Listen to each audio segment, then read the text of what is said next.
V današnji avtomobilnosti bomo merili hitrost pred uvozom v naselje z ugasnjenim in prižganim prikazovalnikom. Spoznali bomo, kje je Tarako dobil svojo antično superiornost.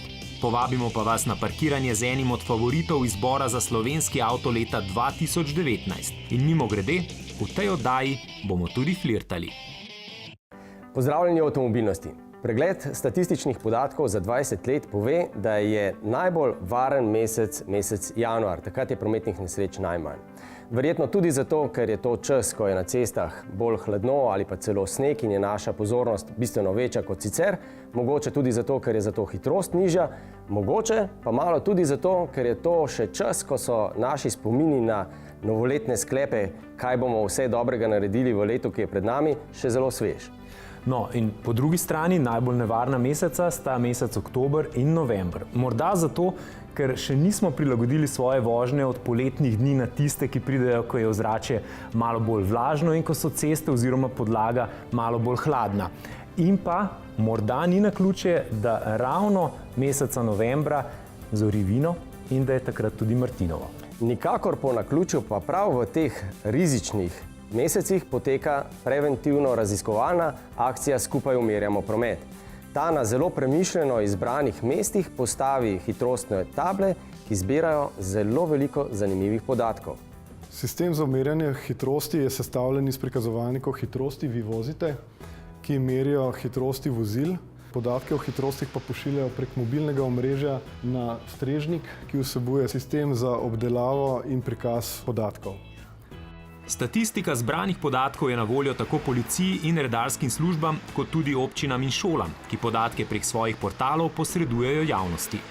Kadar želimo ugotoviti, kako na neki konkretni lokaciji vpliva postavitev merilnika hitrosti na znižanje hitrosti vozil, to naredimo tako, da za en teden ugasnemo prikazovalnik. Sicer ugasnemo samo prikaz hitrosti, tako da voznik tega ne vidi. Dejansko pa se meritve še vedno izvajajo in tudi podatki iz merilnika se prenašajo na strežnik.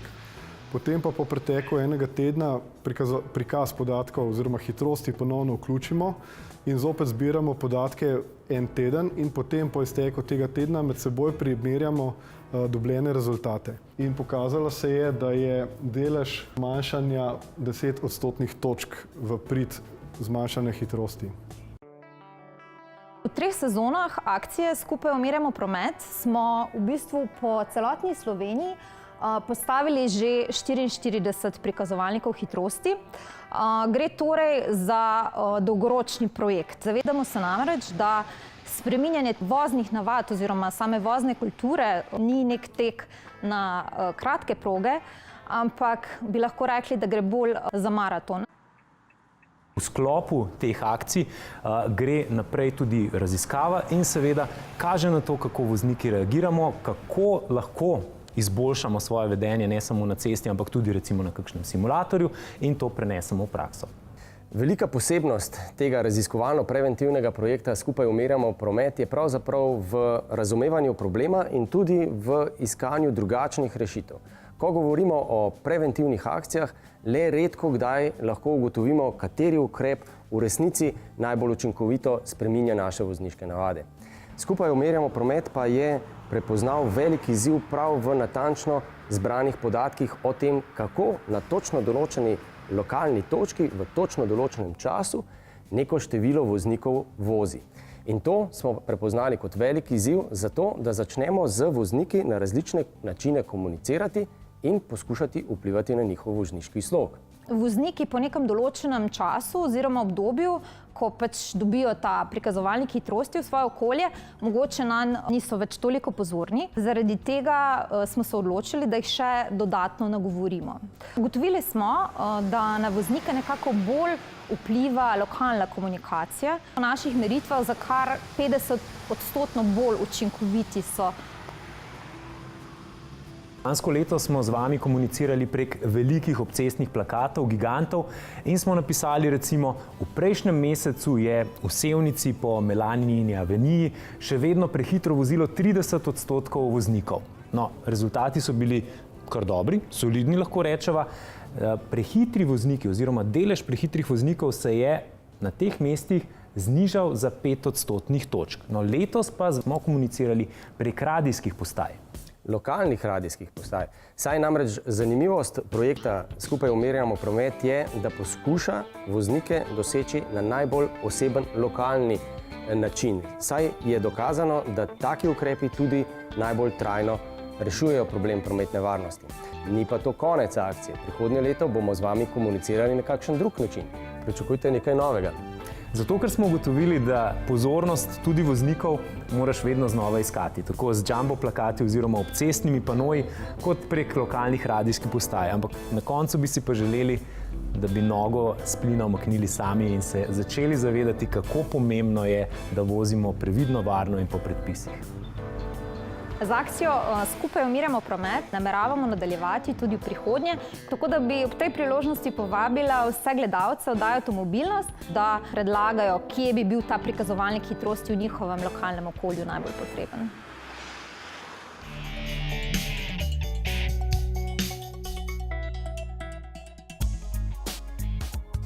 Focus je predstavnik golfovega razreda. No, na nekaterih trgih, recimo na angleškem, bi rekli, da je Golf predstavnik Focusovega razreda. Fordi tega velikostnega razreda so namreč tam že skoraj pol stoletja točno to, kar je Golf pri nas. Torej avto, ki je popolna zmes vseh možnih zahtev, ki jih imajo vse možne ciljne skupine, družine, mladi, zreli, samski, skratka, Focus ustreza praktično vsem. A ti vsestranski Fordi so se tekom generacij seveda spreminjali. Toda od prihoda prvega Focusa naprej so ena njihovih bistvenih, čeprav ne dovolj poudarjenih značilnosti, dinamične vozne lastnosti. In prav v tem pogledu je novi Focus postal bolj karakterno izrazit.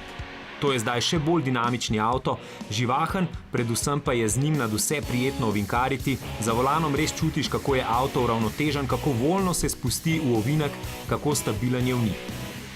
Zagotovo je to eden od najbolj vozniških avtov ta hip. Bolj dinamični so zgolj pravi športni avti, torej avti, ki ne premorejo Focusove vsestranskosti. No, dinamične vozne lastnosti pa niso Focusova edina močno izstopajoča dobra plat. Focus je tudi tehnološko izredno dovršen in nadvse napreden. Tu sploh ne gre samo za moderno urejeno armaturno ploščo z intuitivnim sistemom Sync 3. Tu tudi ne gre samo za asistenčne sisteme, ki so tudi v praksi zelo učinkoviti. Se pravi, da aktivni tempomat ustavlja in speljuje, žarometi ne bleščijo nasproti vozečih, avto zmore samodejno zavijati in tu je tudi sistem, ki ohranja platišča, tako da takoj, ko senzorji zaznajo udarno jamo na cesti, prej kot v tisočinki sekunde otrdijo vzmeti, da kolo ne more pasti v luknjo. Hkrati novi Focus prinaša tudi nekaj premijskega šarma.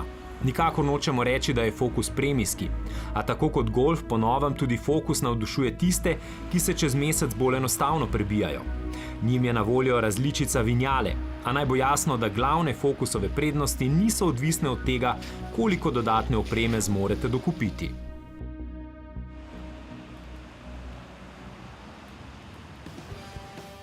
V novem Focusu pa se nahaja tudi gumb, bolje rečeno nova tehnološka pridobitev, ki, ko ga držite, parkira sam. In to je ena noviteta, ki kar kliče po tem, da vas povabimo, drage gledalke in gledalci, da pridete testirati tudi vi. Prijavite pa se na MMC, spravi na www.rtvslo.si, poševnica Avtomobilnost. Mest je zelo malo, zato se le hitro prijavite. Je pa vprašanje na mestu, ali smo pripravljeni, da v avtomobilu pritisnemo gumb in mu pustimo, da sam parkira, da se na milimetre ogne avtomobilu spredaj in zadaj in seveda ne poškoduje naših zelo lepo ohranjenih in očiščenih litih felten. No, lepo vabljeni na preizkus. V nadaljevanju oddaje gremo v antično Katalonijo, v kraj, ki je dal svoje ime novemu velikemu Seatu. Testiramo prenovljenega Hyundaia in Oplovega terenskega karavana. Pokažemo pa vam tudi nov koncept pripenjanja prikolic. In spomnimo vas na to, da v prometu flirtajte odgovorno.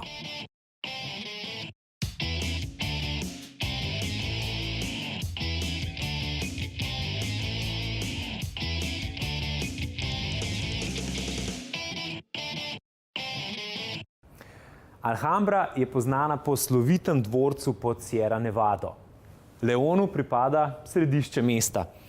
Toledo je mesto, ki je znano že od bronaste dobe. Arona je daleč spodaj v vulkanskih Tenerifih. Če gremo na drugo stran, Ibiza je verjetno nastala ob super plesnih ritmih dobre glasbe in pa Tarragona, odkoder prihaja Tarraco, ki pa uporablja ime Tarragona še iz rimskih časov. Pa se odpeljimo tja.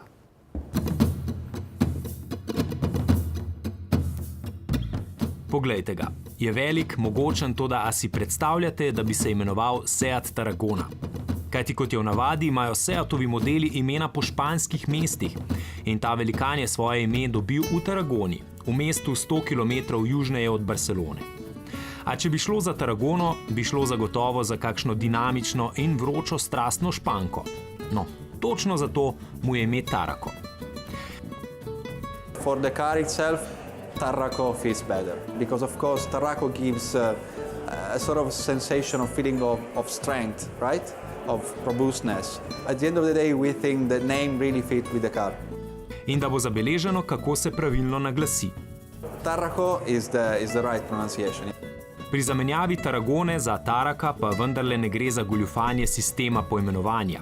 We got other cars with the modern name, Leon or Ibiza, not Legio or Ebusus, that was the Latin way. So it's the first time in which this company put a name related to the ancient Roman past, as well in a city as important as Tarraco, as Tarragona. Hkrati ime Tarraco deluje pompozno, bolj umetelno in vzvišeno. Zato katalonski intelektualci raje rečejo, da gredo v Tarraco in ne v Tarragono. Se pa prebivalci Tarragone v bistvu res lahko počutijo vzvišeno kraljevsko oziroma bolje rečeno cesarsko. Tarraco was a Roman foundation done in the 3rd century BC. That will be the first Roman settlement in Western Europe outside Italy. And the best moment was when, in the 27 BC, the first Roman emperor, Augustus, stayed in Tarraco for 2 years. And then during these 2 years, from 27 to 25 BC, Tarraco will be the unofficial capital city of the Roman Empire. So the empire is going to be ruled from here. So that should be our best, our finest hour. Zgodba okrog izbire imena pa je v tokratnem primeru še posebej zanimiva, kajti tokrat so ime izbrali s pomočjo javnega glasovanja. Da mu bo ime Tarraco, je namreč določilo 146.000 Seatovih fanov iz 134 držav. V finalu so bila sicer še mesta Avilja, Aranda, Alboran. A kakorkoli, Tarraco je nova zgodba za Seat. Je prvi tako velik SUV in v odvisnosti od vaših želja tudi primerno drag. Lahko namreč dosega tudi 50.000 evrov in več. Toda po drugi strani, s Tarracom Seatovi trgovci vendarle ne bodo imeli opravka z izključno novimi kupci, kajti ena bistvenih Tarracovih značilnosti je prostornost. Tarraco ima lahko 5-sedežno varianto, lahko ima 7-sedežno varianto, prtljažni prostor 760 litrov. Veseli smo, da model Tarraco omogoča družinam tudi otroške sedeže, 3 v vrsto, se pravi za vse družine, ki imajo 3 otroke. Roko na srce, Tarraco nikoli ne bo mogel zadovoljiti večjih družin tako dobro, kot to zmore recimo Alhambra, ki ima drsna vrata in ločene pomične sedeže in tega se pri španski znamki dobro zavedajo. Zato kljub dejstvu, da se pri drugih znamkah enoprostorci umikajo SUV-jem, pri Seatu vsaj še za nekaj let ostajajo v službi družin. We're really happy with the results of the Alhambra. We're gonna keep selling it for the coming period. Tarraca sicer v resnici že kar dobro poznamo. Vozili smo ga že v podobi Volkswagena Tiguana Allspace in kot Škodo Kodiaq. Oba sta recimo tudi bila v finalu izbire za slovenski avto leta. Z njima si tudi deli proizvodne trakove, v Nemčiji, ne v Španiji. A saj veste, pri izbiri avta nikoli ne gre samo za centimetre in konjske moči. Kar v bistvu danes diferencira ne samo avtomobile, ampak na splošno produkte, je to, kakšna zgodba je za tem. In zgodba že same blagovne znamke, ki odraža neko energijo, neko mladostnost, glasbo, nekako življenje. V bistvu je filozofija, da življenje ne šteje v letih, pač pa šteje v zgodbah. ta mladostnost, ta duh, ta energija, temperament, to je tisto, kar znamko Seat še vedno zelo diferencira od ostalih. Posvetimo pa se še nekoliko Seatovi bližnji prihodnosti. For next year, the main protagonist will be the new Leon with different bodies, so different versions, lots of engines. Z velikimi avtomobili blagovna znamka Seat še ni končala. V letu 2020 pride še, bom rekla, nova, malo večja, v bistvu modelska pokritost strani Seata in recimo B-segmenta. No, v današnji oddaji na nek način zbiramo podatke in tole je še ena izmed aktivacij, na katere vas zelo lepo vabimo. Prijavite se lahko na MMC-ju, se pravi rtvslo.si // avtomobilnost in s tem boste izvedeli, kakšne so vaše reakcije, morda kakšne so napake, ki jih delate na cesti. Še bolj pomembno pa je, da bomo s tem pridobili podatke, kako reagirate in s temi podatki bodo nekoč v prihodnosti samovozeči avtomobili razpolagali in bodo s tem tudi bolj varni. Zdaj moram pa voziti.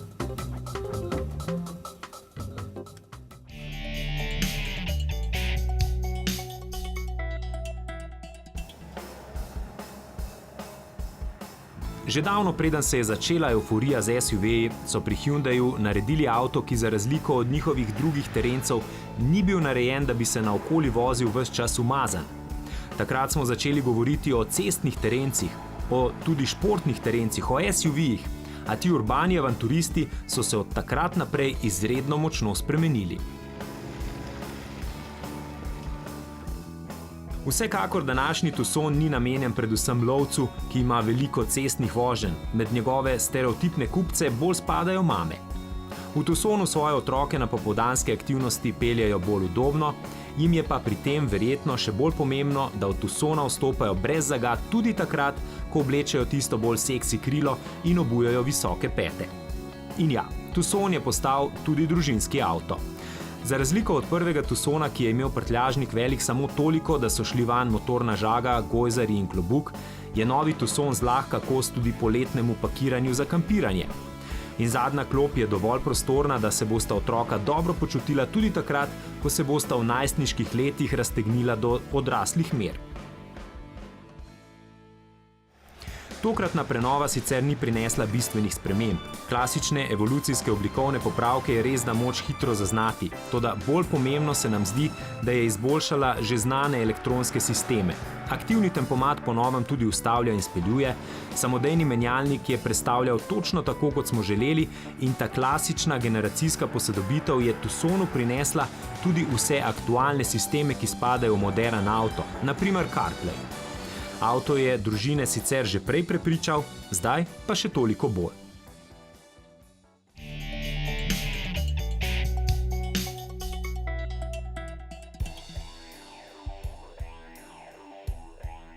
Med članki minulega tedna seveda ne moremo mimo vesti, da so Japonci zaradi utaje davkov aretirali Carlosa Ghosna, prvega moža koncerna Renault-Nissan. A zgodba ima širši kontekst in bo imela tudi velik vpliv na posel. Spremljamo jo na MMC-ju. Na domače ceste je zapeljala tudi karavanska Kia Ceed, tista, ki ima poleg vseh elektronskih dobrot tudi 600-litrski prtljažnik. Pripeljali pa so tudi novi Fordi, ki sodijo v program gospodarskih vozil, a so vsekakor izredno zanimivi tudi za osebno domačo rabo. Tourneo Connect in Tourneo Courier sta tako dobila multimedijski sistem Sync 3. Poleg njiju pa se je k nam pripeljala tudi tovorna Fiesta. V minulem tednu so predstavili tudi novega Range Roverja Evoquea. Ena od otipljivih novosti so nove kljuke, ki so po zgledu dražjega Velarja skrite. Fordov patent pa skriva lidarje svojih samovozečih avtov, s čimer jih dela na pogled bolj običajne. A skril jih je za vzvratna ogledala. Ta pa bodo, kot je videti, zamenjana s kamerami. Predstavili so tudi novo Toyota Corollo v klasično limuzinski varianti. Ta japonska znamka pa se poleg tega pripravlja na konec sodelovanja z družbo PSA. Menda odločitev še ni potrjena, a seveda je že dolgo jasno, da po prihodu Opla PSA-jeve stare naveze ne bodo več enake.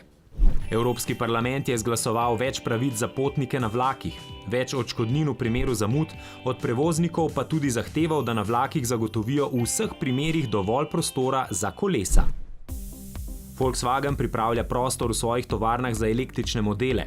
Passata bodo recimo po novem izdelovali na Češkem in sploh bodo vse tovarne po novem na razpolago večjim znamkam v skupini. Hkrati sporoča, da bodo do leta 2023 za razvoj in implementacijo tehnologij prihodnosti porabili kar 44 milijard evrov. Seveda to vključuje tudi digitalizacijo. Na tem digitalnem področju pa je največ ukrepov že izvedel Seat. Nedavno je prejel priznanje Financial Timesa. Seat je kot edino avtomobilsko znamko uvrstil na lestvico 100 najbolj digitalno naprednih podjetij. Iz Švedske pa prihaja koncept, ki spreminja sistem priklapljanja prikolic. Zasnoval ga je inženirski tim sestavljen izključno z ženskami, ki si očitno nočejo poškodovati svojih nohtov, vse namreč poteka avtomatsko prek naprednih senzorjev. Zaključimo z napovedjo prihodnjih novic. Poročali bomo namreč o novostih salona v Los Angelesu. Ena bolj pomenljivih je recimo Volvov razstavni prostor, na katerem ni niti enega samega avtomobila.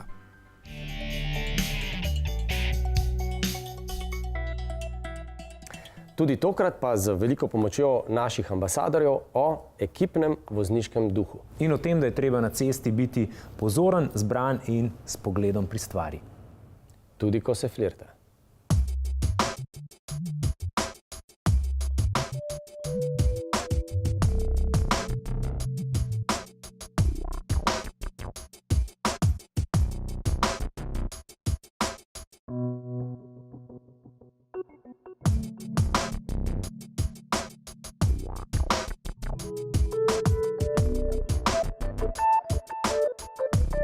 Pogledi ali pa pregled nad igro so jasno zelo pomembni tudi v športu, še posebej v namiznem tenisu.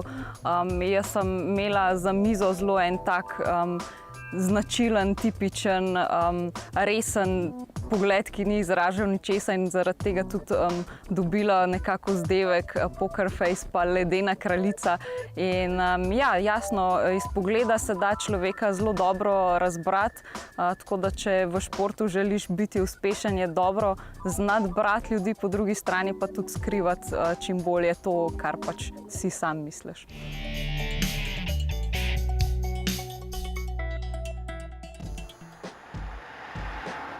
Insignia Country Tourer je, kot pravijo, flagship, paradni konj, najboljši avto, ki ga ponuja Opel. Je že res, da ima v svoji ponudbi tudi Grandlanda, ki kot SUV spada v ta hip najbolj trendovski razred. A močan karavan je vendarle tak tip avtomobila, da se lahko kosa tudi z večjimi in dražjimi prestižnimi izdelki. Sploh, ker so terenski karavani že vse od svojega nastanka domena predvsem premijskih znamk, Audija, Volva in po novem Mercedes-Benza. In Insignia premijske terenske karavane napada z vsemi močmi. Zato je dolga kar več kot 5 metrov in zato je njena kabina urejena po željah razvajenih, čeprav seveda zmore korektno zadovoljiti tudi družinske potrebe. Prtljažnik je tudi ogromen in čeprav ni najbolj globok, je zelo uporabno povečljiv v razmerju 40-20-40.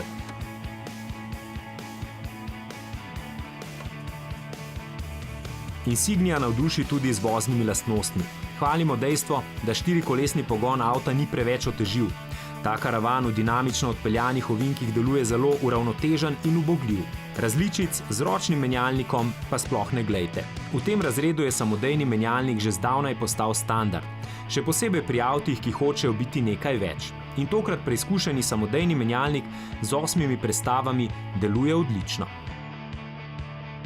In seveda ne boste presenečeni, če vam povemo, da je Country bolj premium kot pa deželski.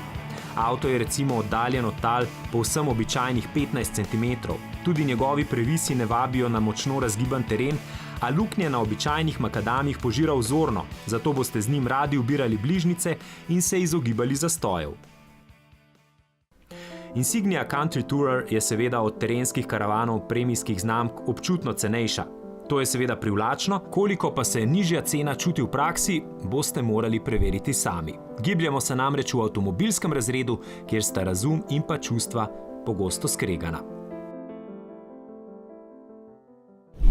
Vzrokov za nesreče je lahko veliko. Od časa, kraja do cestne podlage, ki je lahko v teh mesecih hladna in spolzka, pa do tega, kdo je vozil. Se pravi starost, spol ali gre iz službe, je utrujen in še kar nekaj jih je. Na velikost posledic prometne nesreče pa vpliva pravzaprav kombinacija različnih dejavnikov. Ampak zanimivo pa je, da je najpomembnejši dejavnik v faktorju seštevka človeška napaka. Kar je pravzaprav tudi dobro sporočilo, ker lahko za prometno varnost največ, najhitreje in za najmanj denarja naredimo kar sami. S tem, da začnemo bolj zbrano in bolj varno voziti. Ja, in s tem, ko si omenil statistiko, v Sloveniji je ta statistika ne zelo na strani tistih, ki niso bili v nesrečah. Če pogledamo samo, koliko ljudi je bilo od leta 1997 do 2016 udeleženih v prometnih nesrečah.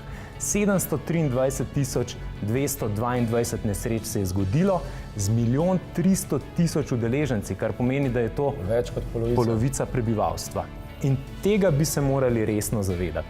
No, mi se vidimo spet čez teden dni, vmes pa nas klikajte na YouTubeu, Instagramu, Facebooku in pa seveda ne pozabite glasovati za slovenski avto leta.